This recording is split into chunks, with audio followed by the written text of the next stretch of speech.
انتفض أو مت إذا شئت شهيدا، فحديد الموت قد فل الحديدا. فكر الأرض ودعها شعلة، قطع الباغي وريدا فوريدا. دوس على هامة أبيال الخنا. L'innovation dans la religion. Il y a beaucoup de gens qui tombent dedans. Notre Seigneur a dit, aujourd'hui j'ai parachevé pour vous votre religion et j'ai versé sur vous mon bienfait et j'accepte l'islam pour vous comme religion. Le prophète sallallahu alayhi wa sallam, il a dit, je suis celui d'entre vous qui connaît le mieux Allah et je suis celui d'entre vous qui le craint le plus.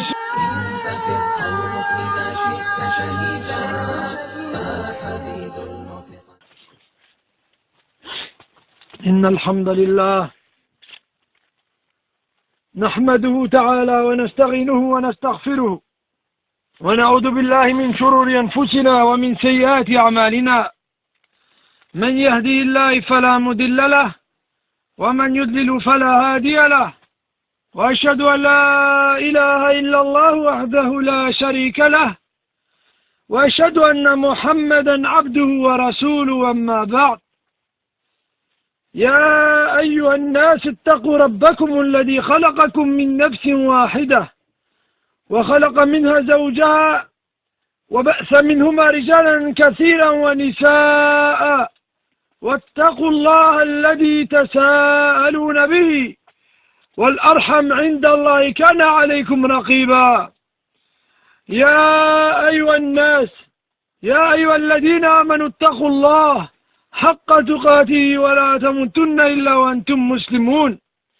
يا أيها الذين آمنوا اتقوا الله وقولوا قولا سديدا يصلح لكم أعمالكم ويغفر لكم ذنوبكم، ومن يطع الله والرسول فقد فاز فوزا عظيما. أما بعد، فاعلموا أن أصدق الكلام كلام الله، وأصدق الحديث حديث نبينا محمد صلى الله عليه وسلم، وشر الأمور محدثاتها، وكل محدثة بدعة، وكل بدعة ضلالة، وكل ضلالة في النار، أعاذنا الله وإياكم منها. وقد قال رسول الله صلى الله عليه وسلم من حديث عائشة رضي الله عنه قال رسول الله صلى الله عليه وسلم: من أحدث في أمرنا هذا ما ليس منه فهو رد. وفي رواية أخرى: من عمل عملا ليس عليه أمرنا فهو رد. الحديثين صحيحين. لقد ذكرنا في الجمعة الماضية أن ذكر ابن قيم الجوزي رحمه الله أن الشيطان ذكر 7 كيد من شيطان الإنسان. وكيد الأول قد ذكرنا أنه الشرك بالله، وقلنا أن الله قال في كتابه الكريم: إن الله لا يغفرون أن يشرك به ويغفرون ما دون ذلك لمن يشاء. وذكرنا أنه أول كيد الذي يريد يكيد الشيطان به للإنسان أنه يخرج من هذا الدين المبارك.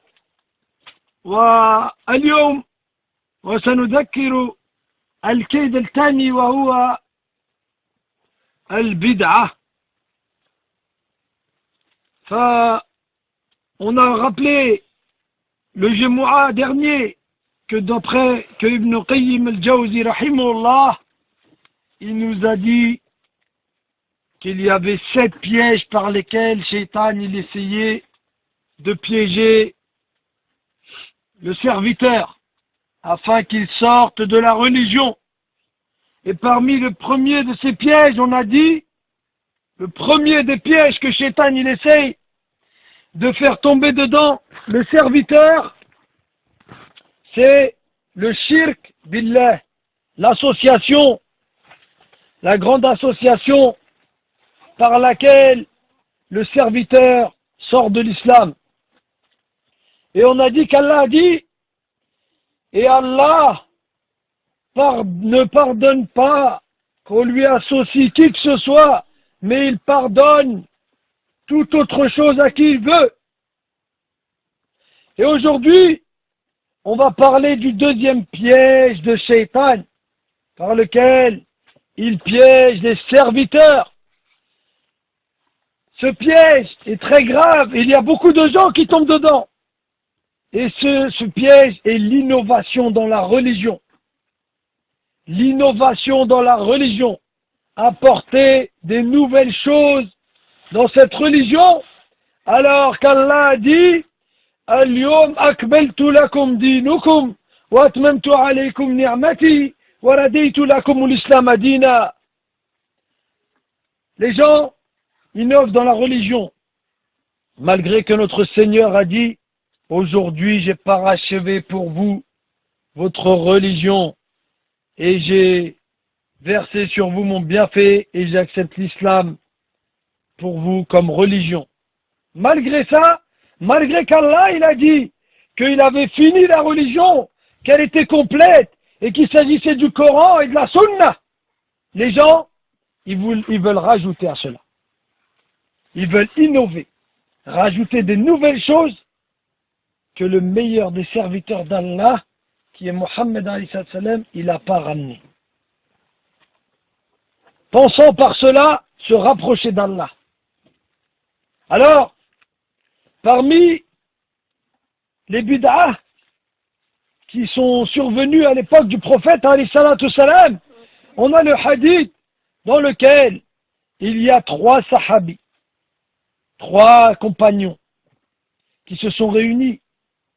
Et l'un d'entre eux dit, moi, je vais prier toutes les nuits. À partir du Maghreb jusqu'au Fajr, il ne va plus s'arrêter de prier. Tous les soirs. Et l'autre, il a dit, alors moi, je jeûnerai tous les jours, jusqu'à la fin de ma vie. De aujourd'hui, jusqu'à la fin de ma vie, je vais jeûner. Toute l'année. Tous les jours. Et l'autre, il a dit, et moi, je ne m'approcherai pas des femmes, je m'éloignerai des femmes, et je ne me marierai jamais. Voilà. Voilà des bonnes intentions. Car on sait que Allah, il a dit, Inna fi awladikum wa azwajukum fitna fahdaruhum. Vous avez certes dans vos enfants et vos femmes une épreuve, une tentation. Éloignez-vous d'eux. Méfiez-vous d'eux. Méfiez-vous d'eux. Donc, on sait que le jeûne, c'est 70 ans, le visage du serviteur il est éloigné 70 ans de l'enfer pour un jour de jeûne. Et on sait que la prière nocturne, c'est la lumière du croyant. Mais seulement, le meilleur des serviteurs d'Allah, la meilleure des créatures d'Allah, qui est Mohammed sallallahu alayhi wa sallam, il n'avait pas agi ainsi. Alors, ils sont venus voir le prophète alayhi wa sallam et ils lui ont dit, ô messager d'Allah, voilà 3 hommes qui se réunissent et l'un d'entre eux dit, je vais jeûner sans m'arrêter, et l'autre je vais prier sans m'arrêter, et l'autre je ne me marierai jamais. Le prophète sallallahu alayhi wa sallam, il s'est dirigé vers eux et leur a dit, êtes-vous ceux qui disent ceci et cela? Est-ce que c'est vous qui dites que vous allez jeûner tout le temps sans vous arrêter? Et que vous allez prier sans vous arrêter? Et que vous ne vous marierez jamais? Et les hommes de dire, oui, ô messager d'Allah. Alors le prophète sallallahu alayhi wa sallam, il a dit, je suis celui d'entre vous qui connaît le mieux Allah. Et je suis celui d'entre vous qui le craint le plus. Il leur dit, moi, je connais Allah mieux que vous. Et je le crains le plus, celui qui craint le plus Allah, c'est moi. Et il dit, et pourtant, je jeûne et je mange. Je jeûne et des fois je jeûne pas. Je prie la nuit un peu et je dors. Et je me marie les femmes. et que celui qui s'éloigne de ma sunna n'est pas des miens. Alors il dit, ainsi quiconque se détourne de ma sunna n'est pas des miens. Et c'était là qu'on a vu que ça allait être une première innovation dans l'islam, la première bid'a. Ils allaient faire plus que le prophète. Ils allaient tenter de faire plus que le prophète. Et le prophète, il n'a pas fait comme ça. Donc, toute innovation est un égarement. Le prophète, il jeûnait, il s'arrêtait, il priait, il dormait et il se mariait avec les femmes. Donc, ils allaient faire une bid'a. Elle était, au départ, c'était une bonne chose. Quelqu'un qui veut jeûner sans s'arrêter, pour Allah. Quelqu'un qui veut prier toutes les nuits sans dormir. Et quelqu'un qui veut s'éloigner des femmes pour pas qu'elles lui fassent perdre de temps, alors qu'Allah il a dit وَمَا خَلَقْتُ الْجِنِّ وَالْإِنسَانِ إِلَّا لِيَعْبُدُونَ. Et je n'ai créé les hommes et les djinns que pour qu'ils m'adorent. Alors ils se sont dit, si c'est comme ça, alors on va adorer Allah tout le temps. Mais le prophète il a dit, quiconque délaisse ma sunnah n'est pas des miens. Ensuite, on a l'histoire de l'époque de Ibn Mas'ud. Ibn Mas'ud, c'était un des compagnons les plus savants, celui qui avait le plus de science. Alors, à la mort du prophète, les compagnons se sont dispersés sur la terre pour faire la da'wah. Et qu'est-ce qui s'est passé? Abu Musa al-Ash'ari, radiallahu anhu, il était à la mosquée et il a vu quelque chose de bizarre. Il s'est donc dirigé chez Ibn Mas'ud, radiallahu anhu, et il lui a dit, Ya Aba Mas'ud, j'ai vu quelque chose de mauvais, mais ce n'était que du bien. J'ai été à la mosquée, j'ai vu quelque chose de mauvais. Ça veut dire, je sais que c'est mauvais ce qu'ils font, mais pourtant c'était que du bien. Et Abu Mas'ud de lui dire, mais qu'est-ce que tu as vu? Il lui dit, viens avec moi, tu vas voir ce qui se passe à la mosquée. Ils sont dirigés vers la mosquée, et arrivés là-bas, ils arrivent, et ils ont trouvé des gens en rond, des cercles, un là, un là, un là. Et arrivé dans ces cercles, il y avait un homme qui était au milieu, et qui disait aux gens, dites Allahu Akbar 100 fois. Et les gens autour de lui disaient Allahu Akbar, Allahu Akbar, Allahu Akbar, et ils jetaient des pierres. Il y avait des pierres à côté d'eux, 100 pierres, et à chaque fois ils jetaient une pierre pour savoir combien de fois il l'avait dit. Ensuite, après leur avoir de dire Allahu Akbar, il leur disait dites 100 fois La ilaha illallah. Et les gens ils disaient La ilaha illallah, La ilaha illallah. Et ensuite, il leur disait, dites 100 fois Subhanallah. Alors, Ibn Mas'ud, qui était plus savant qu'eux, et qui était un des plus savants des compagnons, il va les trouver et il leur dit, que faites-vous?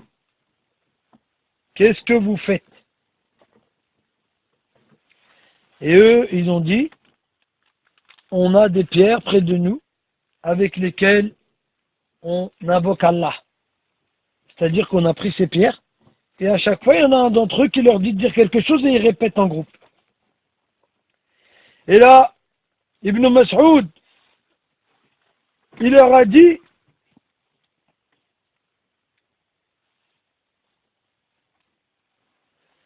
plutôt vous comptez vos mauvaises actions.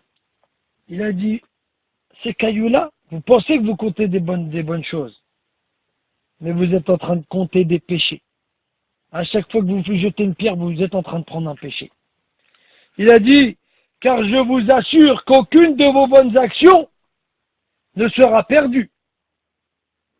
Malheur à vous, ô Ummah de Mohammed. Quand vous vous dirigez rapidement vers la destruction, il leur dit, vous êtes en train de faire du dik, en train de jeter des pierres, mais pourtant, vous êtes en train de faire des péchés, avec laquelle vous allez prendre que des péchés. Tac, un péché en plus, un péché en plus. Et il leur dit, malheur à vous, ô Ummah de Mohammed, vous êtes en train de vous diriger vers la destruction, vous êtes en train de vous détruire. Il dit ceci, en parlant de Abu Moussa el-Ash'ari, et en parlant des compagnons du prophète, il dit ceux-ci sont les compagnons du prophète. C'est-à-dire que ces gens-là qui étaient dans les cercles, c'était des nouveaux reconvertis. Et ils ont voulu ramener une nouvelle chose dans la religion, en pensant qu'ils allaient s'approcher d'Allah et gagner des hasanats. Et il leur dit, malheur à vous, vous n'êtes pas en train de prendre des hasanats, mais vous êtes en train de prendre des péchés. Et il dit ceci, en parlant d'Abu Moussa al-Ash'ari, en parlant de lui-même, sont les compagnons du prophète. Et ils se sont répandus. Et quand il dit la parole, ils se sont répandus, ça veut dire ils se sont dispersés. Et pourquoi ils sont dispersés? Pour apprendre aux gens. Et c'est pour ça qu'on doit revenir au Coran et à la Sunna, et avec la compréhension des compagnons. Alors il dit, vous avez des compagnons près de vous, et vous innovez des choses comme ça. Et il dit, le messager d'Allah, sallallahu alayhi wa sallam, ses vêtements, ils ne sont pas encore délabrés. Ça veut dire que ses vêtements, ils ne sont pas encore abîmés. Et ses ustensiles, les trucs qui servaient pour faire le dos, ou les choses qu'il avait chez lui, ils sont encore intacts. Ça veut dire que le prophète, alayhi salam, il venait juste de partir. Mais il était juste parti et vous commencez déjà à changer les choses de la religion. Il vient juste de partir et vous commencez déjà à faire des trucs bizarres. Vous suivez déjà plus ses compagnons qui l'ont suivi. Et vous inventez, vous innovez. Et il dit, par celui dont mon âme est dans sa main, êtes-vous sur une meilleure religion? Êtes-vous sur une religion meilleure que celle de Mohammed? Il leur dit, par celui qui tient mon âme dans sa main, c'est Allah. Est-ce que vous êtes meilleur? Ou votre religion que vous êtes en train d'inventer maintenant, de se mettre en rang et de faire du dik, comme il faut les soufis, comme il faut l'établir aujourd'hui? Il dit, est-ce que c'est meilleur que la religion de Mohammed? Il dit, ou plutôt, êtes-vous en train d'ouvrir les portes de l'égarement? Ouais, vous êtes en train d'ouvrir les premières portes de l'égarement pour que les gens vous suivent et qui s'égarent. Il dit, l'homme qui était au milieu en train de leur dire de faire du dik, il dit, oh, Abba Mas'ud, ya Abba Mas'ud, nous ne voulons par cet acte que faire du bien. Ça veut dire on fait ça que pour gagner des hasanats. On ne fait pas ça pour faire du mal. Et il leur dit, combien sont nombreux dont l'intention est bonne, mais ne l'atteignent pas. Les gens, ils ont beaucoup de bonnes intentions.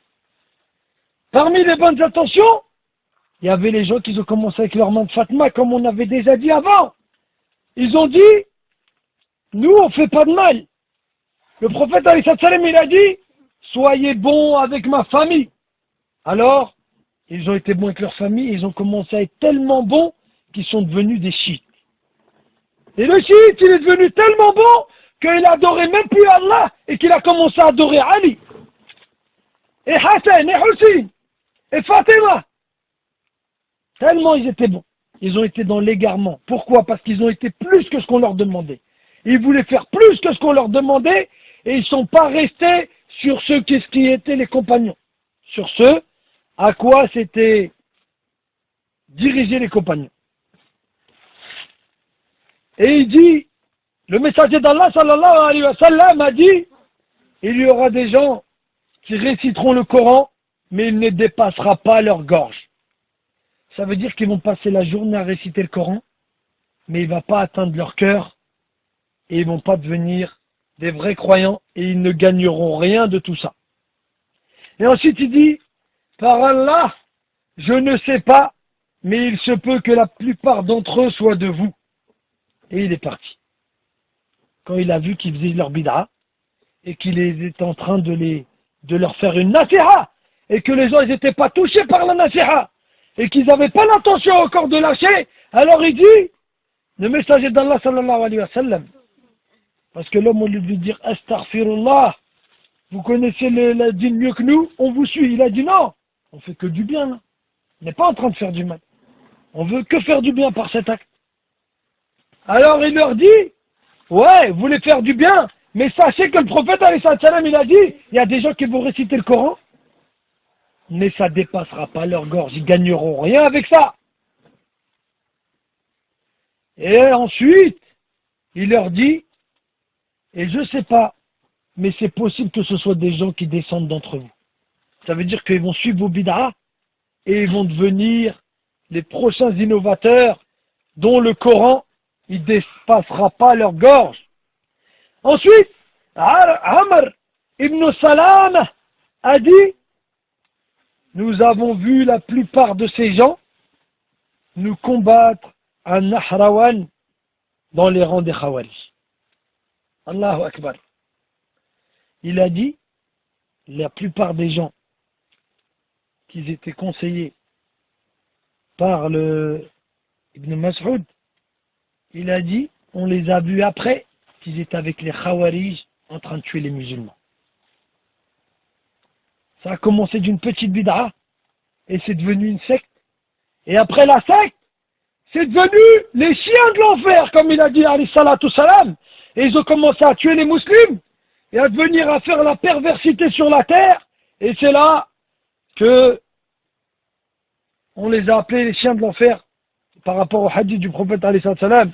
Le hadith il est rapporté par Ad-Darimi, fils Sunan, et il a été sahah. Parmi les choses des bid'ah, au départ, comme il l'a dit l'imam al-Barbahari, il a dit, méfiez-vous des petites bid'ah, car elles poussent et grandissent. Méfiez-vous des petites bid'ah, car elles poussent et grandissent et deviennent grandes. Elles commencent comme quelque chose de petit qui ressemble à la vérité. Ça veut dire qu'au départ, le prophète il a dit, protégez ma famille, occupez-vous de ma famille, soyez bons avec ma famille, mes descendants. Les chiites, ils ont commencé avec ça. Au départ, ils étaient bons avec la famille du prophète. Et ils ont fait du khir avec eux. Jusqu'à s'égarer à les adorer. Les hommes, au début, ils sont venus, ils ont commencé à faire du dhikr. La ilaha illallah, alhamdulillah, Allahu Akbar, subhanallah. Quelque chose de bien. Mais ensuite, ils ont rajouté les pierres. Ensuite, ils ont rajouté un groupe. Et ensuite, c'est devenu une secte qui, soit elle a dévié dans le Khawarij, les gens que quand tu les conseilles, n'acceptent pas, et ils veulent toujours en faire quand même, ou dans le soufisme, les gens qui vont adorer les tombes, qui tournent autour des tombes et qui parlent avec les morts, et qui parlent même plus avec Allah en direct, mais qui parlent avec les morts pour que les morts ils parlent avec Allah. Eh oui. Ou dans le tablir. Tellement ils n'ont pas trouvé assez de choses dans la religion, ils sont obligés de ramener plein de bid'ah et plein de nouvelles histoires. Jusqu'à qu'il y en a un d'entre eux qui a dit je suis arrivé à un aéroport et j'ai voulu passer le barrage et j'ai donné Riyad Salihin et le mec il a tamponné dans Riyad Salihin, il croyait que c'était mon passeport et je suis rentré dans le pays. Il raconte des histoires. Plein d'histoires comme ça. Il dit une fois j'étais dans la forêt et j'ai vu les singes en train de lire le Coran en rond. Ils sont ensemble, en rang, et ils lisent le Coran.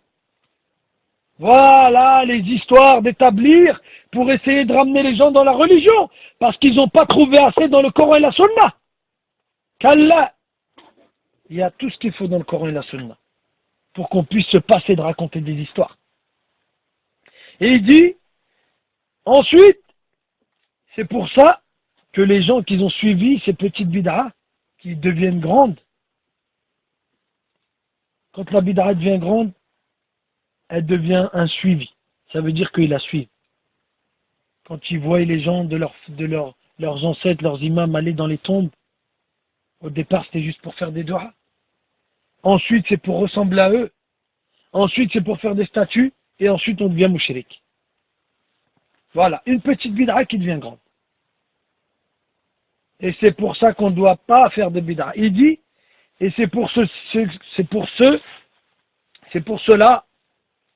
qu'ils ont suivi après avoir suivi leur bid'a, qui est devenue une religion, ils ont été incapables de les délaisser. Parce que c'est devenu un dîn pour eux.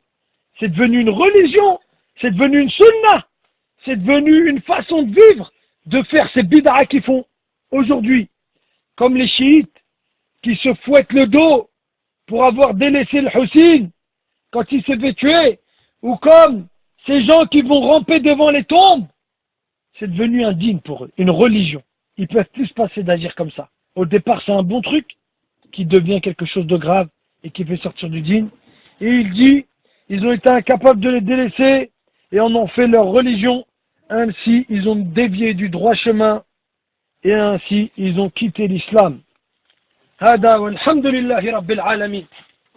انتفض قوم إذا شئت شهيدا فحديد الموت قد فل حديدا فجر الأرض ودعها شعلة قطع الباغي وريدا فوريدا دوس على هامة أبيال الخنا بائع الزور ولا تبقي يهودا سميها إن شئت. بسم الله والحمد لله حمدا كثيرا طيبا مباركا فيه. الحمد لله والصلاة والسلام على رسول الله. لقد ذكرنا أن قال رسول الله صلى الله عليه وسلم من حديث عائشة: من أحدث في أمرنا هذا ما ليس منه فهو رد ومن عمل عملا ليس عليه أمرنا فهو رد. Le prophète alayhi salam, hadith il vient d'Aïcha, il a dit: celui qui apporte à notre affaire, celle-ci, à notre religion, quelque chose de nouveau, il sera rejeté. Si tu apportes une nouvelle chose dans le dîn, alors il ne sera pas accepté d'Allah. Car Allah, il accepte que ce qui est bon, et il a dit qu'il avait parachevé sa religion. Donc on n'a plus rien à avancer. وقد قال الله في كتابه الكريم: لقد كان لكم في رسول الله أسوة حسنة لمن كان يرجو الله واليوم الآخر وذكر الله كثيرا. في سورة نور, Allah il a dit: et vous avez dans votre prophète un bel exemple pour celui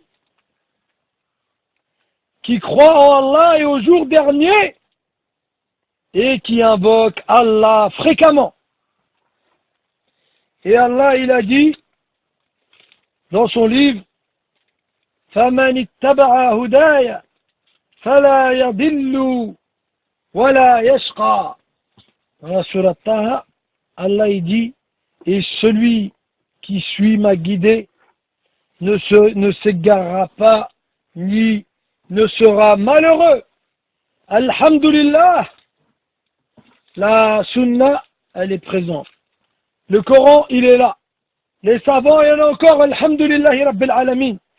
Cheikh al-Islam Ibn Taymiyyah il a dit à propos de la bid'a: la mécréance véritable s'est alliée à la bid'a pervertie. Tous deux ont donné naissance à la perdition ici-bas et dans l'au-delà.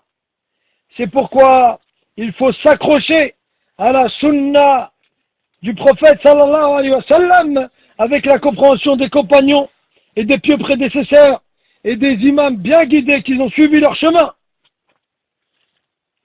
Et parmi les bid'a qui sont arrivés aussi à l'époque des salafs, on a l'histoire de Ibn Omar. Ibn Omar, Abdullah ibn Omar ibn Khattab, radiallahu anhu, c'était un compagnon qui était très pointu sur la sunna. Il s'accrochait à la sunna au point que si le prophète alayhi salam, il était passé dans un endroit et il avait levé une branche, et bien il passait au même endroit et il levait la même branche. Il marchait sur les traces du prophète. S'il avait mis le pied là, il mettait le pied là. S'il avait mis le pied là, il mettait le pied là. il suivait tous les traces, comme elles étaient faites, pour pas s'égarer et voulait suivre son prophète. Il levait une branche, je lève la branche. Et je passe en dessous cette branche. Pointu, il s'accrochait à la sunna. Et il dit, un jour, alors qu'il était dehors, il entendit un homme éternuer. Il éternue. Et alors qu'il éternue, il dit, Alhamdulillah, wa salatu wa salam ala rasulillah. Et Abdullah ibn Omar radiallahu anhu, il va voir et lui dit, qu'est-ce que c'est ça? Qu'est-ce que tu viens de dire? Il lui dit, dis plutôt ce que le messager d'Allah sallallahu alayhi wa sallam nous apprenait lorsqu'il éternuait. Il disait que l'un d'entre vous, lorsqu'il éternue, dit Alhamdulillah. Stop. Il n'a pas dit de mauvaise chose, le bonhomme. Il a dit Alhamdulillah. Wa salatu wa salam ala rasulillah. Donc il a dit la bonne parole. Et ensuite il a rajouté un petit truc.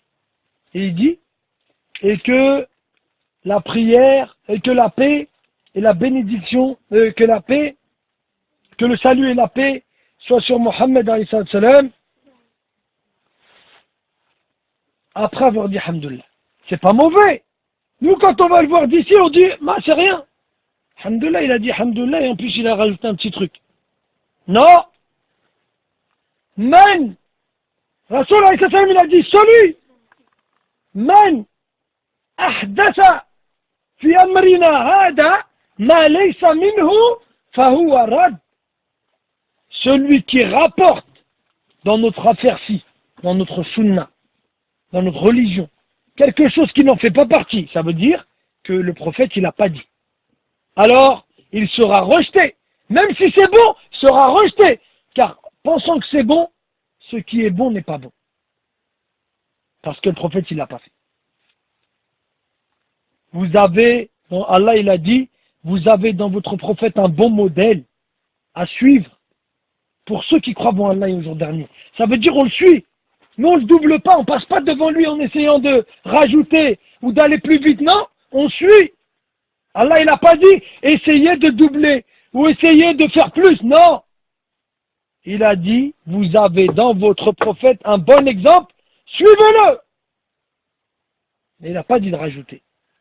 Et les sahaba, ceux qu'on doit suivre aujourd'hui et qu'on suit leur compréhension, ils étaient tellement pointus que quand quelqu'un il disait un dhikr ou quelque chose, il devait le dire comme le prophète il avait dit. Et il rajoutait rien à ça. Alhamdulillah, c'est Alhamdulillah. C'est pas Alhamdulillah wa salatu wa salam ala rasulillah. Parce que pourquoi ils étaient comme ça? Pourquoi ils étaient pointus? Parce qu'ils savaient que toute innovation qui avait été innovée dans le passé, ou même qui seront innovées dans le futur, eh ben, le petit truc, il va devenir un grand truc. La petite visite des tombes, c'est devenu une adoration des tombes. Les du'as sur la famille du prophète, c'est devenu d'adorer la famille du prophète. Jusqu'à ce qu'on en fait une même Fatma, comme vous savez. Je demande protection de Mohammed, Ali, Hassan, Hussein, Fatima. Au départ, c'était des du'as pour eux, et ensuite on est devenu à les invoquer eux. On shirk. Nishriku billah, wa'adu billah. Et c'est pour ça que on doit se tenir à ce qu'on a appris. Fa'alam annahu la ilaha illallah. Fa'alam, yani ta'allam. Sache, ça veut dire et apprends qu'il n'y a qu'un seul Dieu. Et apprendre, iqra bismi rabbika alladhi khalaq, et lis par le nom de ton Seigneur. Allah il nous donne l'ordre d'apprendre et de lire pour pas qu'on s'égare de cette religion. Donc aujourd'hui, min fadlillahi rabbil alamin, on a compris que le premier piège par lequel Shaitan, il essayait de nous faire rentrer, c'était le shirk, de nous faire associer des choses à Allah pour nous faire sortir de ce dîn. Si on arrive à esquiver ce premier piège, en se disant non, لا إله إلا الله وحده لا شريك له له الملك وله الحمد وهو على كل شيء قدير. Et qu'on s'accroche en disant il n'y a qu'un seul Dieu, il est unique, j'adore rien à côté, j'ai peur de rien à côté, c'est le seul qui subvient à mes besoins, c'est le seul que je crains, et c'est le seul à qui je dois attendre quelque chose. Là on a esquivé le premier piège. Ensuite il y a le deuxième piège, et celui-là c'est la bid'a. T'arrives pas à faire toutes les sunnas déjà qui sont écrites, toutes les sunnas qui sont écrites, les 2 prières de l'odo, les 2 prières après avoir fait tes ablutions, les prières de la mosquée, les 12 prières qu'on doit faire dans la journée entre chaque prière, tout le siwak avant chaque prière, tous les trucs, toutes les sunnas, on n'arrive pas à faire cela et on va en rajouter d'autres. Alors qu'on s'accroche déjà à cela et qu'on évite les autres que Shaitan il veut nous faire entrer dedans. Donc, une fois avoir évité le premier piège, le deuxième piège qui est la bid'a, celui-là, il y a beaucoup de gens qui tombent dedans. Il y a beaucoup de gens qui tombent dedans. Soit les gens qui commencent la religion. Tellement ils sont motivés, ils essayent de faire beaucoup de choses. Jusqu'à qu'on ait eu la preuve qu'ils commencent à acheter des pierres et invoquer Allah. C'était pas méchant, il n'y avait pas de shirk. Mais c'était une innovation. Et ensuite, ça pouvait aller plus loin. Donc, il fallait l'arrêter. Donc, c'est un devoir pour les musulmans, pour le croyant, de éviter les pièges de Shaitan. Innahu lakum aduwwun mubin. Il est certes pour vous un ennemi déclaré. Ça y est, Allah il a dit c'est votre ennemi. Il est déclaré. Donc nous, on doit éviter ces pièges. Chaque ennemi, il essaye de piéger son ennemi pour tomber dedans. Quand tu tombes dans son piège, khalas, il va te laisser tranquille puisque tu es emprisonné maintenant. Ça y est, tu le suis. Tu es avec lui. Donc vous et nous, les musulmans, on est en train de tenir la braise dans notre main. Et on est piégé de toutes les parts. Shaitan, il avait promis de nous piéger de tous les parts. Son premier piège, min fadlillahi rabbil alamin, wa bi'idnihi, wa mannihi, wa karamihi, on l'a évité. Le shirk billah, inshallah. Le deuxième piège, la bid'a, on peut que l'éviter en étudiant, en apprenant qu'est-ce que c'est notre religion, en apprenant qu'est-ce qui va nous faire dévier de notre religion. Inch'Allah, on l'a esquivé aussi. Et Inch'Allah, bi'idnillah, le Jumu'ah prochain, on rentrera dans le troisième piège de Shaitan. Wa nas'al Allah, Rabbil Alamin, Al-Wahid Al-Ahad, Al-Samad, Alladhi lam yalid wa lam yulad,